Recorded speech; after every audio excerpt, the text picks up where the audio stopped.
Hello student, कैसे हैं? उम्मीद है आप सभी अच्छे होंगे। ज्ञान पब्लिक स्कूल की तरफ से क्लास 12 के लिए फिजिक्स की क्लास है। मैंने पिछले क्लासेस में आपको वीटस्टोन सेतु के बारे में बताया था और वीटस्टोन सेतु के बाद उस पर आधारित जो भी यंत्र है, मीटर ब्रिज है, आपको विभव मापी है, विभव मापी के एप्लीकेशन वगैरह मैंने आपको बताया। ठीक है, विभव मापी वोल्टमीटर का कैसे आपका सुग्राही होता है ये भी मैंने आपको बताया था। अब कुछ सवाल हैं जो आपके परीक्षा में आते हैं किरचॉफ के नियम पर भी और विभव मापी को लेकर। ठीक है, वीटस्टोन सेतु पर आधारित। ठीक है, तो इसमें से मैंने आपको कुछ क्वेश्चन सिलेक्ट किए हैं जो परीक्षा में आए हैं और जिस टाइप के सवाल आपको अक्सर परीक्षा में देखने को मिलते हैं।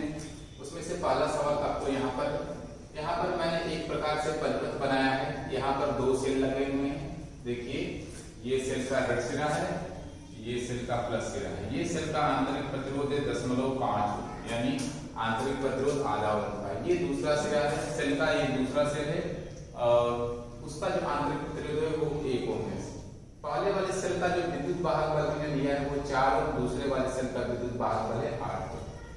ठीक है, ये 4 वोल्ट का है, ये 8 वोल्ट का है। ठीक है, और यहाँ पर एक 4.5 ओम का एक प्रतिरोध यहाँ पर है, 3 ओम का एक प्रतिरोध यहाँ पर, इसके साथ समांतर क्रम में 6 ओम का ये प्रतिरोध यहाँ पर। चलिए, ये पूरे परिपथ तो मैंने बता दिया है। इसमें आपको ज्ञात क्या करना है, इसमें परिपथ की सहायता से ज्ञात आपको करना है कि प्रत्येक प्रतिरोध में धारा, यानी जितने प्रतिरोध हैं सब में कितनी धारा आएगी। सेकंड, E2 के सिरों पर वोल्टता। देखिए, E2 आपको ये रहा, E2 विद्युत वाहक का, इसके सिरों पर हमको जो है वोल्टता निकालनी है कि इसके सिरों पर कितना विभवांतर आएगा। ठीक है, तो चाहे आप E1 के सिरों पर वोल्टता निकाल सकते हैं, चाहे E2 के किसी के सिरों पर भी। आपको अगर कंसेप्ट क्लियर है तो आप किसी के सिरों पर भी वोल्टता निकाल सकते हैं। चलिए अब स्टार्ट करते हैं कैसे इसको काम में लाएंगे।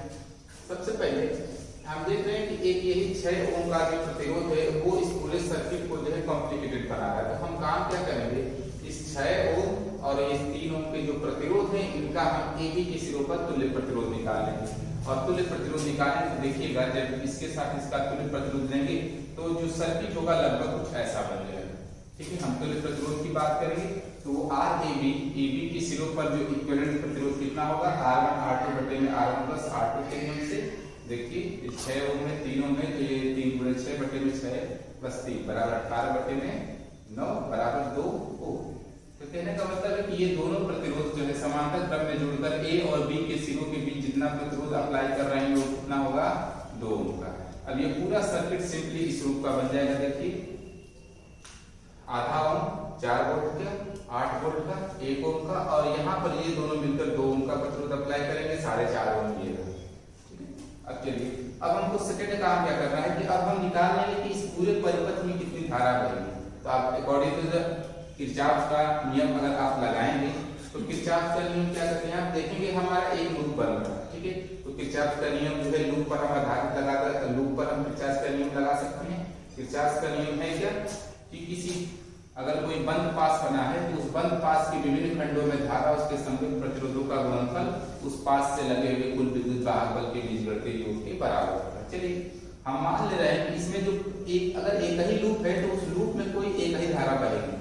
तो मान ले रहे हैं कि दोनों सेल आपस में मिलाकर इस पूरे लूप में जो है I एम्पीयर की धारा को प्रवाहित कर रहे हैं।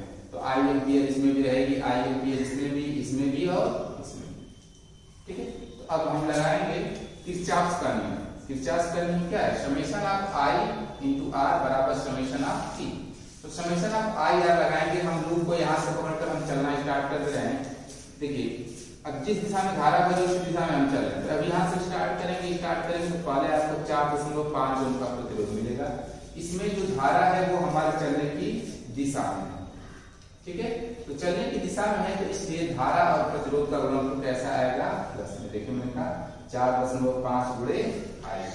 फिर इसके बाद हम आगे बढ़ रहे हैं तो हमें 2 ओम का प्रतिरोध मिला। इसमें भी धारा हमारे चलने की दिशा में, इसलिए धारा और प्रतिरोध का गुणनफल धनात्मक होगा। फिर इसके बाद चलते चलते हम 1 ओम में आए, 1 ओम में भी वही धारा बढ़ रही है, इसलिए धारा और प्रतिरोध का गुणनफल कैसा होगा, धनात्मक होगा। वहां से चलते चलते फिर इसमें आए 0.5 ओम में, इसमें भी धारा हमारे चलने की दिशा में, इसलिए धारा और प्रतिरोध का गुणनफल कैसे होगा, धनात्मक। अब हम जहां से चले थे वही आगे तो समेशन ऑफ I R आपका पूरा हो गया। इस ये इक्वल होगा समेशन ऑफ ई, मतलब ये कि इस पास से लगा हुआ कुल विद्युत वाहक बल। इस पास से लगा हुआ, देखिए हम यहाँ से चलेंगे, स्टार्ट करेंगे, हम ऐसे चलते चलते अब इस सेल के पास हैं, 8 वोल्ट है 4 वोल्ट है। अगर हम ऐसा एज्यूम कर लें कि इसमें जो धारा है वो हमारे चलने की, देखिए हमने माना है धारा इस दिशा में चल रही, तो ये सेल धारा को निकाल रहा होगा और ये सेल धारा इसके अंदर इंटर हो रही है। तो कहने का मतलब ये सेल डिस्चार्ज हो रहा है, ये सेल क्या हो रहा है, चार्ज हो रहा है। ठीक है, तो अब जब धारा इसमें प्रवेश करेगी तो हम कहेंगे कि इसके विपरीत, सेल के विपरीत दिशा में धारा है। तो मैंने बताया कि जिस सेल के विपरीत धारा में बहती है वो विद्युत वाहक बल हम किसमें लेते हैं, ऋण में, और जिसकी दिशा में बहती है प्लस। देखिए इसकी दिशा में बदले तो 8 - 4। ठीक है, अब इन सबको हम ऐड करेंगे, total summation of I R को, तो आपका आएगा 8 टाइम्स आई इक्वल टू 4, और आई बराबर कितना होगा, 1/2। मतलब ये कि जो आई है 1/2 एम्पियर। देखिए आई किसमें बह रही है, पहले तो आई इसमें बढ़ेगी, इसमें जाएगी, यहाँ पर जाएगी, तो वो 1/2 एम्पियर जो आई है वो 2 हिस्सों में डिवाइड हो जाएगी। ठीक है, तो अब हमको निकालना है कि अलग धारा डिवाइड होकर इसमें कितनी आएगी और इसमें कितनी आएगी, क्योंकि दोनों में मिलाकर तो 1/2 एम्पियर ही फ्लो होगी और 1/2 एम्पियर इस वाले में भी फ्लो होगी। तो आपने निकाल लिया कि R1 में कितनी फ्लो होगी, R2 में कितनी फ्लो होगी, 4.5 ओम में धारा कितनी फ्लो होगी। अब हमको चाहिए कि 3 ओम और 6 ओम में कितनी धारा आएगी। ठीक है, हमको यही देखना है। ठीक है, लेकिन दोनों में मिलाकर तो इसलिए यही आई 1/2 एम्पियर आपको फ्लो होगी। तो सबसे पहले हम निकाल लें कि ये ए और बी के सिरों का कितना हमारा विभवांतर होगा, VAB बराबर कितना होगा, IAB इंटू RAB। देखिए हमको IAB पता है, क्योंकि ये यहाँ से जाएगी तो यही 1/2 एम्पियर दोनों में मिलकर बहेगी, तो दोनों में मिलाकर धारा कितनी हो गई, 1/2 एम्पियर। और RAB हमको पता है तो हम VAB निकाल लेंगे। देखिए VAB हम इसलिए निकाल रहे हैं क्योंकि इसके सिरों पर विभवांतर पता हो तो हम सिर्फ इसमें चार्ज धारा निकाल सकते हैं और सिर्फ इसमें चार्ज धारा निकाल सकते हैं। तो VAB बराबर हो गया IAB इंटू RAB, 1/2 गुणे AB का मान कितना है, ये दोनों मिलाकर कितने ओम पता है, 2 का 2 करके कितना है, 1 वोल्ट। तो हमारे कहने का ये मतलब है कि A और B के बीच जो विभवांतर अप्लाई हो रहा है वो कितने का हो गया, 1 वोल्ट। अब हमको निकालना है कि इस 3 ओम में धारा कितनी है। मान लीजिए इसमें जो भी धारा रही होगी, कोई भी धारा है, तो हम जानते हैं कि अब हम इसके सिरों का विभवांतर हमको पता लग गया, तो अब हमको निकालना 3 ओम में धारा। 3 ओम में धारा बराबर क्या होगा, 3 ओम के सिरों का विभवांतर बटे में 3 ओम का प्रतिरोध। तो VAB 1 है और ये 3 से डिवाइड करेंगे कितना होगा, 1/3 एम्पियर। तो 3 ओम में जो धारा जाएगी कितनी होगी, 1/3 एम्पियर। देखिएगा 1 एम्पियर में से धारा 1/3 एम्पियर तो इसमें चलेगी, तो जो बची हुई धारा होगी वही वो किसमें जाएगी, 6 ओम प्रतिरोध। ठीक है, तो 6 ओम में धारा कितनी होगी, 1/2 माइनस 1/3। तो आप इसमें सब जब घटाएंगे तो कितना बचेगा, 1/6 एम्पियर। तो इसमें जो धारा जाएगी 1/6 एम्पियर। ठीक है, देखिएगा इसमें जितने भी प्रतिरोध है सभी प्रतिरोधों में मैंने धारा आपको निकाल दी। ठीक है, सेकंड एक का सवाल है कि E2 के सिरों पर कितनी वोल्टता है। ठीक है, देखिए हम E2 के सिरों पर वोल्टता की बात करते हैं, तो E2 के सिरों पर अगर हम वोल्टता लेंगे तो आप जानते हैं कि ये सेल धारा दे रहा है, तो ये क्या हो रहा है, डिस्चार्ज हो रहा है। सेल यदि डिस्चार्ज होता है तो इसके सिरों के विभवांतर और इसमें इसके सिरों के विभवांतर, इसके विद्युत वाहक बल में जो संबंध होता है, E बराबर V plus I into R। ठीक है, अब देखिए अगर हम दूसरे सेल की बात करते हैं तो ये E2 होगा और इसके सिरों का विभवांतर V2 होगा प्लस I इंटू R, इसमें बहने वाले धारा और इसका आंतरिक प्रतिरोध 8।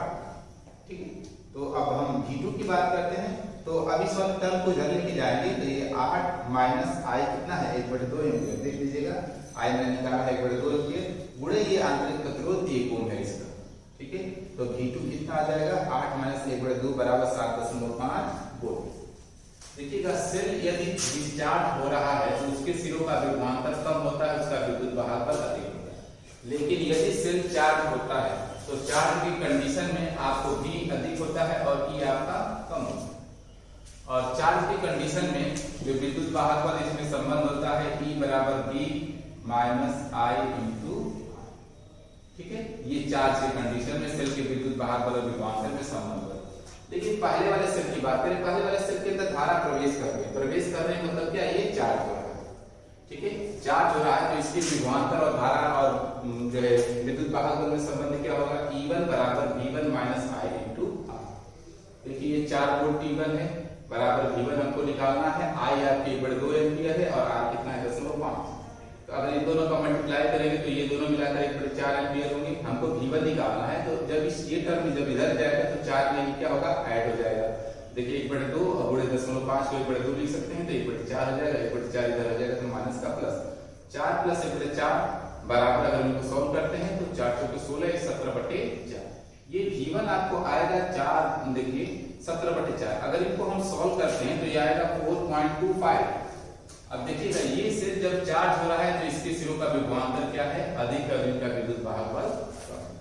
ठीक है, तो इस तरीके से कह सकते हैं सेल जब चार्ज होता है तो सिरों का विभवांतर अधिक होता है, विद्युत वाहक बल कम होता है। सेल जब डिस्चार्ज हो रहा है अर्थात धारा दे रहा है तो उस कंडीशन में विभवांतर कम होगा, विद्युत वाहक बल अधिक होगा। इस तरीके से चाहे तो हम इनको सॉल्व कर सकते हैं। ठीक है, चलिए तो पहला आपका क्वेश्चन था। नेक्स्ट दूसरे क्वेश्चन बिल्कुल सेम चीज है, ये भी किरचॉफ लॉ पर ही आधारित है।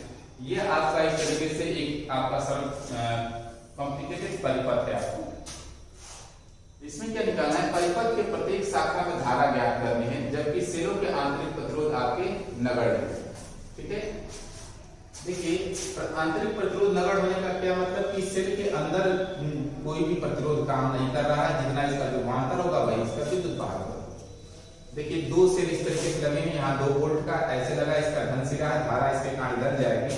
दूसरा सेल यहाँ पे लगा है, एक आपका प्रतिरोध यहाँ पर, एक यहाँ पर, यहाँ पे। ये आपका कॉम्प्लिकेटेड सर्किट बना रहे हैं।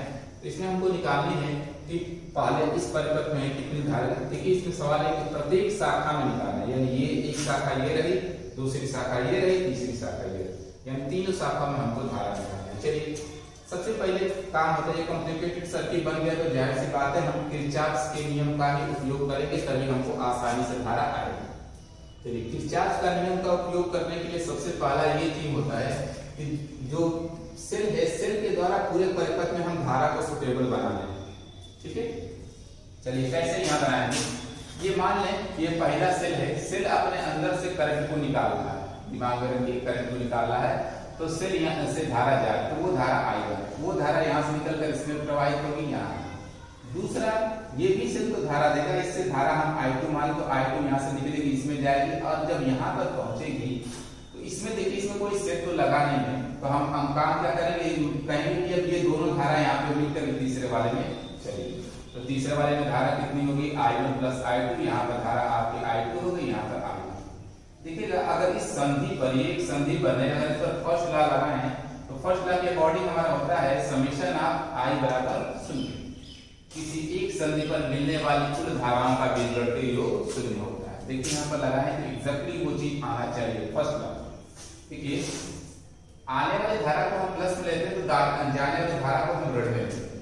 ठीक है, और चाहे तो अगर ये चीज नहीं समझ पा रहे कि या इसमें क्यों हम ऐसा जो है प्रवाहित कराएंगे, तो इसकी धारा को हम सिंपली x मान लेते हैं। अब जो जिसको हमने मान लिया है उसकी हमें दिशा नहीं पता है, वो दिशा अपने आप इन्हीं धाराओं के कारण आएगी। ठीक है, अब चलिए अगर आने वाली धारा हम प्लस में ले रहे हैं तो I2 यहाँ पर आ रही है, I1 भी आ रही है, तो हम ऐसे लिखेंगे I1 प्लस I2। अब प्लस देखिएगा इसको हम प्लस इसलिए करें क्योंकि इसकी दिशा हमें पता नहीं है, दिशा ऑटोमेटिक आएगी। ये प्लस x बराबर 0, समेशन ऑफ I बराबर 0 आपको होगा। अब x ऑटोमेटिक आपको पता लगेगा, चिन्हों के साथ आएगा। x बराबर लेंगे तो क्या होगा, minus times I1 plus I2। x कितना है, I1 प्लस I2 के बराबर। और देखिएगा आने वाली धारा प्लस में थी, जाने वाली धारा किसमें होती है, ऋण। ऋण चिन्ह क्या बताएगा कि ये धारा यहाँ से जा रही है, तो हम जाने वाले को चिन्ह देकर और नेट धारा हम यहाँ पर लिखेंगे I1 plus I2 plus I2। चलिए अब हमने पूरे जो भी सर्किट था सब में हमने धारा बना लिए। अब हम लगाएंगे किरचॉफ का नियम। किरचॉफ का नियम लगाने के लिए मैंने बताया तो पहले आप पास की संकल्पना कर लें। पास कितने बनेंगे, पास ये कि अगर एक सिरे को पकड़ कर चलते हैं तो चलते चलते चलते चलते उसी परिपथ में होते होते फिर उसी पॉइंट पर आ जाते हैं तो हमारा एक पास बनता है। क्योंकि एक पास यहाँ से होता हुआ यहाँ बनेगा, दूसरा पास हम ऐसे चलेंगे तो इस तरीके से 2 पास बनेंगे। ठीक है, चलिए यहाँ 2 पास से हमें 2 समीकरण बनेंगे और 2 ही अननोन है, I1 और I2, दोनों को सॉल्व करके I1 और I2 की हम वैल्यू निकालेंगे। चलिए हम पास 1 में आ गए हैं और हम एंटी क्लॉकवाइज चलेंगे। अब यहाँ से हम स्टार्ट कर रहे हैं समेशन ऑफ आई आर लगाना है, हमको ये मिल गया आर। अब इसमें जो धारा है वो हमारे चलने की दिशा में है, इसलिए धारा और प्रतिरोध का गुणनफल किसमें होगा, प्लस में। अब यहाँ से होते होते होते यहाँ पर पहुंचे, अब यहाँ पर आए, अब फिर हमें यहाँ पर मिला प्रतिरोध।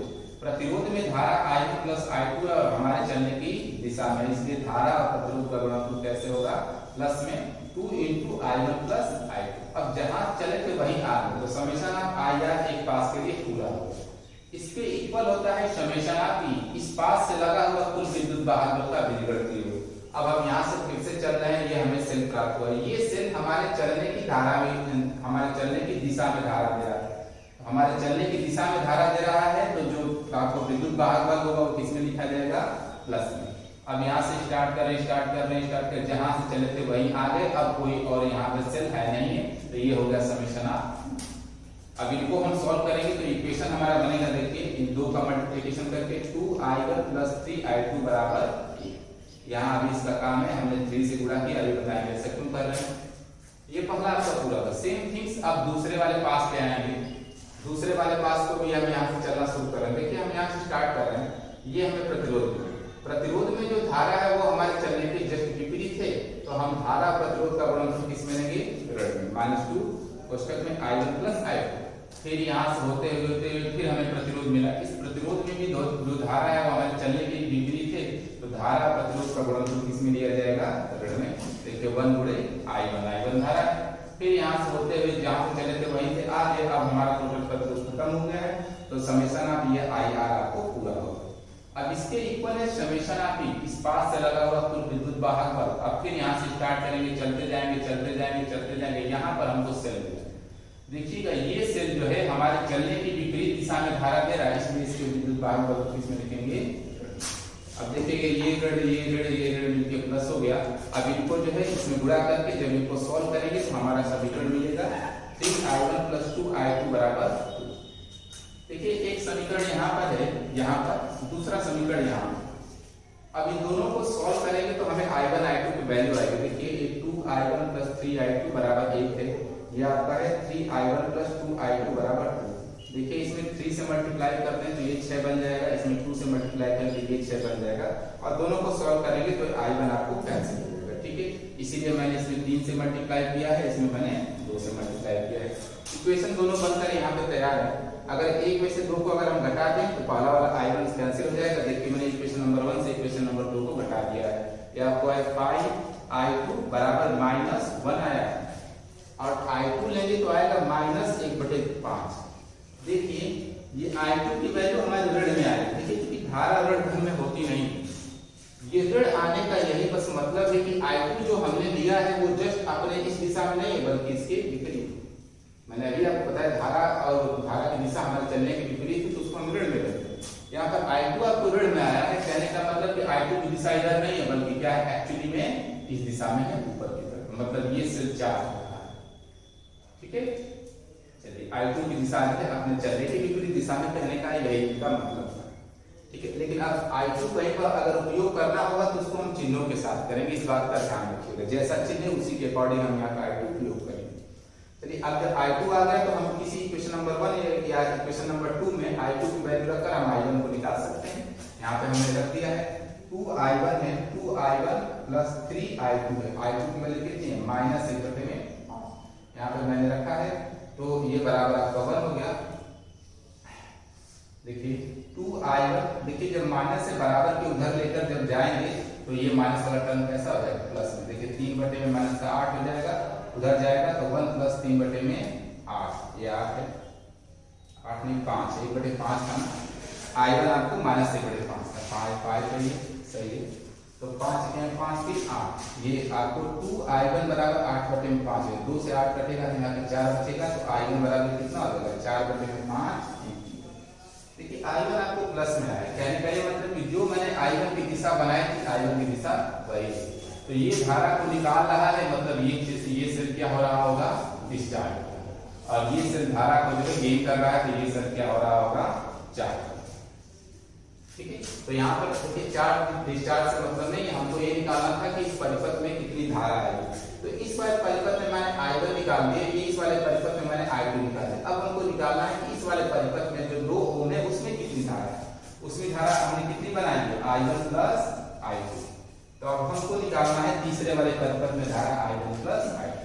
देखिए I1 आपको 4/5 एम्पियर और प्लस में I2 करेंगे कितना हो जाएगा, देखिए I2 कितने -1/5, ये होगा -1/5।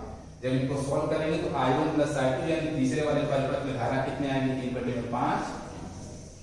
इस तरीके से हम चाहें तो तीनों परिपथ में धारा को निकाल सकते हैं। ठीक है, मैंने अभी आपको जो है क्वेश्चन बताए हैं। नेक्स्ट आपका जो क्वेश्चन है कि जो है ये एक आपको जो है सरल परिपथ दे रखा है। इस परिपथ में यहाँ पर एक संधारित्र भी जो है लगा हुआ है, 2 ओम का प्रतिरोध यहाँ पर, 4 ओम का यहाँ पर, 3 ओम का, यानी 1 ओम आंतरिक प्रतिरोध या 12 ओम का ये आसपास है। जो सवाल है, सवाल में ये कहा गया कि जो परिपथ दे रखा है इस परिपथ में पहले आप VAB निकालें। VAB का क्या मतलब, इनके सिरों के बीच का विभवांतर। ठीक है, देखिए अगर आपको कांसेप्ट क्लियर तो बहुत तरीके से हम VAB निकाल सकते हैं। नेक्स्ट इसमें निकालना संधारित्र पर आवेश कितना आएगा और संधारित्र के सिरों पर विभव कितना। ठीक है, तो देखिएगा यहाँ पर ये संधारित्र लगा है। देखिए संधारित्र की खासियत होती है, जब इस सेल को जोड़ा जाएगा या सेल जब ऑन हो जाएगा तो सेल यहाँ से धारा जब देगा तो जब धारा देखिए 2 हिस्सों में जाएगी तो ये सेल पहले चार्ज होगा आवेश से और इसके बाद कुछ धारा यहाँ से निकल कर इसमें जाएगी। लेकिन जब सेल से ये संधारित्र जब फुल्ली चार्ज होता है, फुल्ली का क्या मतलब, पूर्ण आवेशित हो जाता है, तो अब ये आवेश को लेना बंद कर देगा। आवेश को लेना बंद कर दिया मतलब यहाँ पर कोई जो है धारा नहीं जाएगी। ये जो दोनों स्थितियां आपको निकालनी है वो संतुलन की अवस्था में निकालनी है या पूर्ण आवेशन की अवस्था में निकालनी है। तो जब संतुलन या पूर्ण आवेशन की अवस्था आ गई तो इसमें आवेश जाना बंद, क्योंकि जब इसमें आवेश नहीं जाएंगे तो यहाँ पर भी कोई करंट नहीं फ्लो होगी। तो अब जब यहाँ पर कोई करंट नहीं फ्लो होगी तो 4 ओम का प्रतिरोध जो है अब परिपथ पर कोई भी असर नहीं डालेगा। अब यहाँ से ये चीजें बंद हो गई, यहाँ पर धारा बंद, मतलब है कि जब धारा यहाँ से जो निकलेगी वो कहाँ जाएगी, सीधे 2 ओम में धारा जाएगी, वही धारा 3 ओम में जाएगी, वही धारा 1 ओम में। मतलब पूर्ण आवेशन की स्थिति में अब बैटरी धारा देगा तो 2 ओम से लेकर 3 ओम, 3 ओम से 1 ओम। अब देखिए क्योंकि सेम धारा एक है, धारा ये तीनों में बढ़ रही है, तीनों प्रतिरोधों में, इसलिए तीनों प्रतिरोध किस क्रम में कहे जाएंगे, श्रेणी में। ठीक है, तो सबसे पहले हम निकाल लें कि पूर्ण आवेशन के पश्चात 4 ओम में धारा जब शून्य हो गई तब परिपथ में कितनी धारा बहेगी। परिपथ में धारा I बराबर क्या होगा, ये जो E अपान में R इक्विवेलेंट, ये आपको 12 वोल्ट है और इक्विवेलेंट अगर R इक्विवेलेंट लेंगे तो 2 और 3 2 5 5 1 6, इससे कटेगा तो कितना आएगा 2। मतलब इसमें भी धारा 2 एम्पियर की होगी, यहाँ भी 2 एम्पियर की होगी और इसमें भी कितनी होगी, 2 एम्पियर। ठीक, अब चलिए अब जो है हम AB के सिरों का विभवांतर निकाल सकते हैं, क्योंकि उसका विद्युत वाहक बल दे रखा है और विभवांतर यहाँ पर AB निकालेंगे। हमको जो है आंतरिक प्रतिरोध पता है, I पता है, तो हम AB तो निकाल सकते हैं ना इस सूत्र से। सूत्र हमारा है V बराबर E minus I R C। ठीक है, अब चलिए VAB E आपको 12 वोल्ट है, माइनस I का मान कितना है 2 एम्पियर और R का मान कितना है 1, 2 इकाइयां 2, 12 से 2 घटेगा तो कितना है 10। तो AB के सिरों पर जो विभवांतर अप्लाई होगा वो कितना होगा 10। पहले सिरों के जवाब। नेक्स्ट है संधारित्र पर कितना आवेश तथा विभव होगा। ठीक है, अब हमको संधारित्र पर आवेश निकालना है। देखिएगा जो यहां से लेकर यहां तक इनके सिरों पर जो विभव होगा, क्योंकि ये खुली चार्ज है तो धारा इसमें जानी नहीं, जब धारा शून्य है तो इसके सिरों का विभव भी क्या होगा, शून्य होगा। तो जो इस 2 ओम के सिरों पर जो विभव अप्लाई होगा वही संधारित्र के सिरों पर भी विभव अप्लाई होगा। तो सबसे पहले हम निकालें कि 2 ओम के सिरों पर कितना हमको विभव होगा। देखिए 2 ओम के सिरों पर विभवांतर निकालेंगे, V बराबर I इंटू R से। I 2 एम्पियर की, R जो है 2 ओम का, तो V बराबर I इंटू R, 2 × 2 बराबर 4 वोल्ट। तो ये जो 4 वोल्ट यहाँ पर होगा, क्योंकि इसके साथ ये संधारित्र के समांतर क्रम में इसमें कोई धारा नहीं है तो इसके सिरों का विभव शून्य है। तो जो विभव यहाँ पर होगा वही विभव संधारित्र का होगा। ठीक है, तो यही इसके विभव पर यही होगा संधारित्र पर विभवांतर। ठीक है, अब चूंकि देखिए संधारित्र पर विभवांतर आ गया, हमको आवेश निकालना है, धारिता पता है, तो C बराबर Q बाई V से चाहे तो Q निकाल सकते हैं, Q बराबर C इंटू C C आपको 10 माइक्रोफैरड का है और V कितना आपको आया है यहाँ पर 4 वोल्ट। तो यहाँ से 4 से गुणा करेंगे तो ये आएगा आपको 40 माइक्रो कूलम। ठीक है, तो जो इस संधारित्र के पर जो आवेशन आएगा, जो आवेश आएगा वो कितने का होगा 40 माइक्रो कूलम। ठीक है, नेक्स्ट इसमें एक क्वेश्चन है यहाँ पर कि आपको एक कॉम्प्लिकेटेड परिपथ बना हुआ है। इस परिपथ में देखिए 12 वोल्ट का सेल है, एक और मात्रिक प्रतिरोध है, तीनों के 2 प्रतिरोध यहाँ पर लगे हैं और एक 6 माइक्रोफैरड और 3 माइक्रोफैरड का एक संधारित्र, 2 संधारित्र यहाँ पर लगे हैं। इसमें सवाल ये है कि जो है VBD ज्ञात करें। VBD का क्या मतलब, B यहाँ का विभव है, D यहाँ, इन 2 सिरों के बीच का विभवांतर हमको निकालना है। VB यानी यहाँ का विभवांतर माइनस बिंदु D का विभवांतर। तो कहने का ये मतलब कि हमको जो वैल्यू निकालना है वो क्या निकालना है, VB माइनस V। ठीक है, उसके लिए पहले हमको VB निकालना होगा और VD निकालना होगा और दोनों का विभवांतर काम करेंगे अंतर, दोनों बिंदुओं का बीच का विभव का अंतर। ठीक है, चलिए विभवांतर निकालने के लिए हम स्टार्ट कर रहे हैं कि पहले A और D जो बिंदु हैं इनके पर कितना विभवांतर आएगा, A और B बिंदु है इन पर कितना विभवांतर आएगा। अगर हम ये निकाल लें तो इन दोनों बिंदुओं का विभवांतर लेंगे तो हमको मिल जाएगा VB माइनस V। चलिए ऐसे सवाल मैंने आपको पिछले वीडियोस में भी मैंने आपको बताए हुए हैं। चलिए स्टार्ट करते हैं। जब यहाँ से हम करंट फ्लो कराएंगे इस पर्पस से, तो जब ये पूरा का पूरा जब आवेशित हो जाएगा, ये दोनों मिलकर जब यहाँ से जाएगा तो पहले आवेशित, जब ये आवेशित हो जाएगा तो अब यहाँ का धारा जाना क्या हो जाएगी, बंद हो जाएगी। सिर्फ करंट यहाँ से जाएगी, वही करंट इसमें फ्लो होगी, वही इसमें फ्लो होगी, वही आएगी यहाँ से। ठीक है, तो सबसे पहले हम इसके सिरों का विभवांतर निकालने के लिए पहले हम इसमें धारा निकालना है। ठीक है, तो पूर्ण आवेशन के पश्चात इसमें आवेश जाना बंद, करंट सिर्फ इसमें आएगा। ठीक है, तो अगर हम बात करें कि इसमें देखिए जो धारा यहाँ से निकलेगी इसमें जाएगी, वही धारा इसमें होगी, वही धारा यहाँ, यानी ये कहें कि ये वाला प्रतिरोध, ये प्रतिरोध और ये प्रतिरोध तीनों आपस में किस क्रम में हो जाएंगे, श्रेणी क्रम में।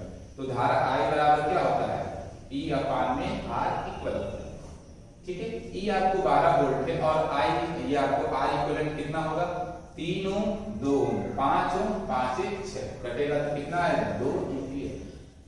तो कहने का मतलब कि ये जो इस पूरे परिपथ में जो धारा बहेगी कितने की होगी, 2 एम्पीयर।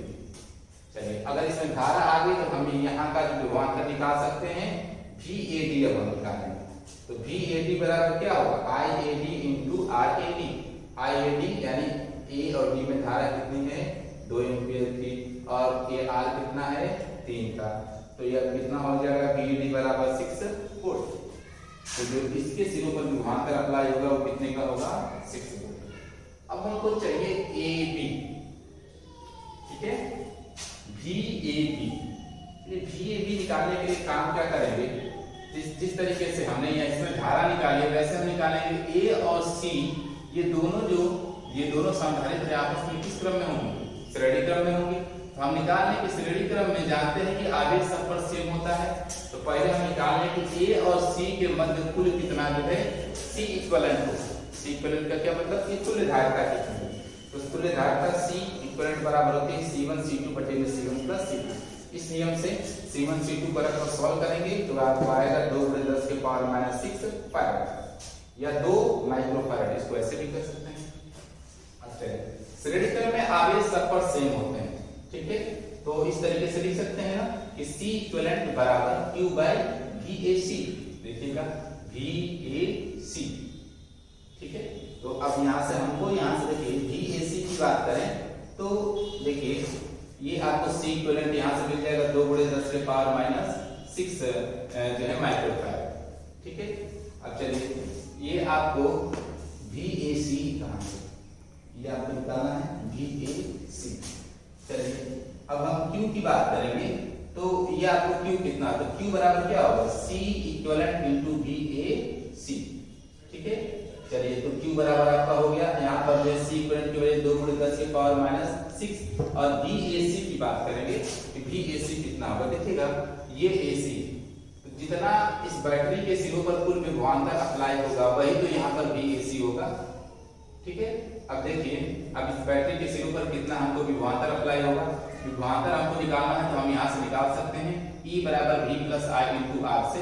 जब VAB हम लेंगे या VAC लेंगे, देखिएगा VAC तो VAC बराबर हमारा आएगा 10 वोल्ट। E की वैल्यू 12 वोल्ट है, I की 1 है और ये जो है I जो है 2 एम्पियर की है, R जो है 1 ओम। यहाँ से VAC बराबर लेंगे तो हमारा 10 वोल्ट आएगा।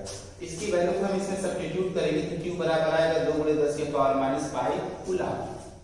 तो देखिए, मैंने आपको बताया कि अगर ये श्रेणी क्रम में है तो जितना आवेश पहले पर संचित होगा उतना ही आवेश दूसरे पर संचित होगा। श्रेणी क्रम की खासियत, जैसे प्रतिरोध में धारा सेम होती है श्रेणी क्रम में, वैसे अगर ये संधारित्र है तो इसमें आवेश सेम होते हैं। तो C1 और C2 में जो आवेश संचित होंगे 2 × 10 के पावर -5 कूलम। ठीक है, तो देखिए जब हमको इसमें आवेश पता लग गया, इसका हमें धारिता पता है, तो हम इसके सिरों का बीच का विभवांतर भी तो निकाल सकते हैं। CAB बराबर QAB बटे में VAB। अब यहाँ से VAB लेंगे तो Q अपान में CAB, इनको सॉल्व करेंगे तो आएगा 10 बटे में 3 वोल्ट। देखिएगा, इन सबको सॉल्व करेंगे तो आएगा 10 बटे में 3 वोल्ट। देखिए हमको VAB पता लग गया, VAB पता लग गया, हमको VAD पता लग गया। ठीक है, तो VAD भी हमको मिल गया है, VAC भी हमको मिल गया है, तो हमको VBD चाहिए तो हम ले लें VB minus VB, VB minus VB। ये हम निकालना आपको बता चुके हैं। देखिए VA, ये आपको कैसे निकालेंगे, VB माइनस VB। VAB में से VAB आप घटा दें, ये पीछे मैंने आपको लिख के जो है दिखा दिया है कि ये कैसे होगा। देखिएगा, VAB को हम ऐसे लिखते हैं VA माइनस VB, इसके बाद है माइनस, यहाँ पर देखिएगा VAB है तो इसको हम ऐसे लिखते हैं VA माइनस VB। अब जब माइनस टर्म अंदर लेके जाएंगे तो ये माइनस होगा, ये क्या होगा प्लस।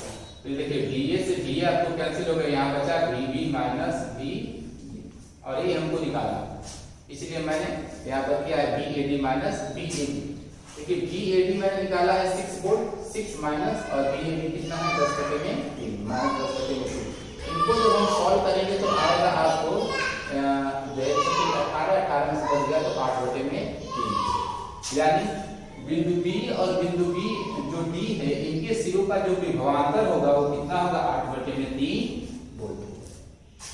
ठीक है, इस तरीके से हम आसानी से सर्किट को सॉल्व कर सकते हैं और ऐसे सवाल अक्सर आपके एग्जाम में पूछे गए। ठीक है, तो आप अपनी किताब को देखकर और भी जो इसमें सवाल होंगे न्यूमेरिकल हैं उनको सॉल्व करिए, और कोई प्रॉब्लम हो तो चैनल पर कमेंट्स करिए, मैं जो है जवाब देने की पूरी कोशिश करूँगा। धन्यवाद।